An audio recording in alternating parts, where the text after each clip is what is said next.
Good evening and welcome back to another Fantasy Football Fix daily price change predictions video. My name is FPL Nacho and in this series we're going to be discussing the potential FPL price rises and fallers to help you guys build that essential team value. Now a quick recap on yesterday's price changes. In yesterday's video presented by FPL Phillips, we predicted that Ben Rama was going to rise in price, which he certainly did last night, rising from 6 million to 6.1 million. We also predicted that Alonso was going to be the first FPL defender to rise in price, and again we saw him do that last night, rising to 5.6 million. And there were a few price fallers last night, and the notable ones that we picked up in yesterday's video were Harry Kane, who did fall from 12.5 million to 12.4 million. Clearly his uncertain future is making it tricky for managers to own. And Kai Havertz falling from 8.5 million to 8.4 million. Again, with the signing of Lukaku, his uncertainty with minutes is clearly putting off managers. So without further ado, let's take a look at today's potential FPL price changes. Man United enjoyed a stunning start to the season, winning 5-1 against Leeds in game week 1 and doing this all without their key man Edinson Cavani from last season. Now Edinson Cavani was given an extended break from the Copa America and is due back in training and expected to be available over the next few game weeks. Now, as of recording, Cavani is currently falling at minus 0.7% per hour, and our price predictor has him to fall as of tonight.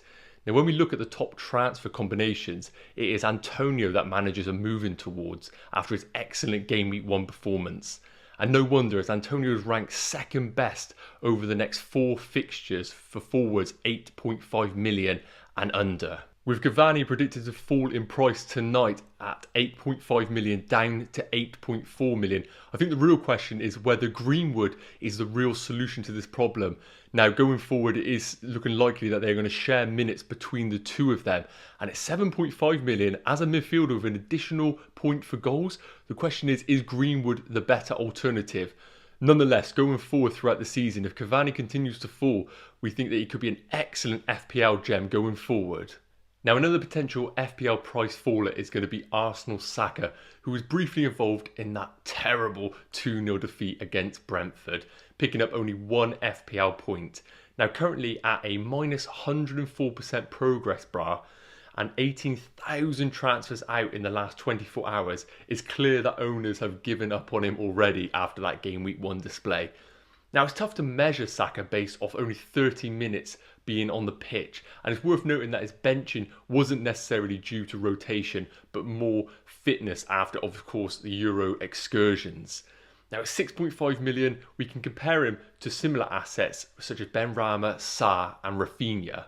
Now here when we look at the touch map, we compare both Ben Rama and Sarr, who are both cheaper options than Saka, and as you can see in game week 1, both players were heavily involved in and around the penalty box, both featuring 90 minutes, Ben Rama 88 minutes. And I think managers who currently own Saka are looking at these two assets and thinking that these are going to be longer term assets that return in their sides. And you can see this from the touch map here, that they are heavily involved in everything creative in their sides.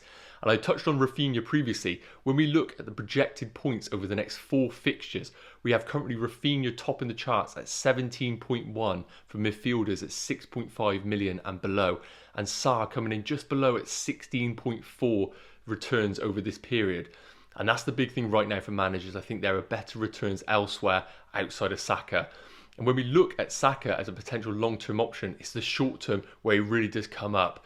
Chelsea and Man City in the next 2 is really not an attractive asset to own over those 2 fixtures. And I think for managers right now, moving away from Saka might be the better option. Now the last player of this video we're going to be touching on is a bit of surprise and a potential faller, and that is going to be Man City's Gundogan. Now of course was involved in that 1-0 loss against Spurs and only picking up 2 points in that fixture has obviously gotten owners a bit wary. And to compound that issue, he did come off with an injury. There are rumours that he is going to be fit for the weekend, but it is clearly scared owners off. Now this one is going to be incredibly tight tonight. Currently, as of recording, he is going down by 1% per hour. So this is going to be very, very close. And our recommendation is, if you are scared of losing value on Gundogan, then making that move tonight is probably the sensible option. So why are managers worried about Gundogan? Well, when we look at the touch map for game week 1, I wouldn't say he necessarily had a bad performance. Plenty of touches in and around the box, one shot in the box. Wouldn't necessarily say this is a definite sell, but what managers are worried about right now is potential rotation risk with a certain Kevin De Bruyne coming in, the clear injury that he does hold, but we are expecting him to be fit for game week 2. And when we look at the predicted stats, he's actually predicted to be outscored by the likes of Rafinha, Sarr, and even Harvey Barnes. So it's clear that managers are looking at these cheaper players as a potential outlet for coming game weeks to then upgrade other players into their side. But nonetheless, Gundogan is clearly a great option when he does get minutes, but those minutes are a bit of a risk right now. And as we mentioned, if you are worried about him and selling him on, then we think tonight is probably your best chance to get rid of him, as his price could be increasing tonight. Now, a word of warning. FPL price changes aren't an exact science, and FPL prices can alter. However, our price change predictor gives you, the FPL managers, the best chance of tracking these potential FPL price rises and fallers. And you can do this by heading over to fantasyfootballfix.com or downloading the free app, which gives you push notifications so you don't miss out on any of those potential price changes. And lastly, we just want to say a big shout out for tuning into this video. If you did enjoy it, be sure to hit that like button, smash that subscribe button, and importantly, hit that notification bell. With daily videos dropping, you don't want to be missing any of these videos. So we will see you same time again tomorrow. Cheers.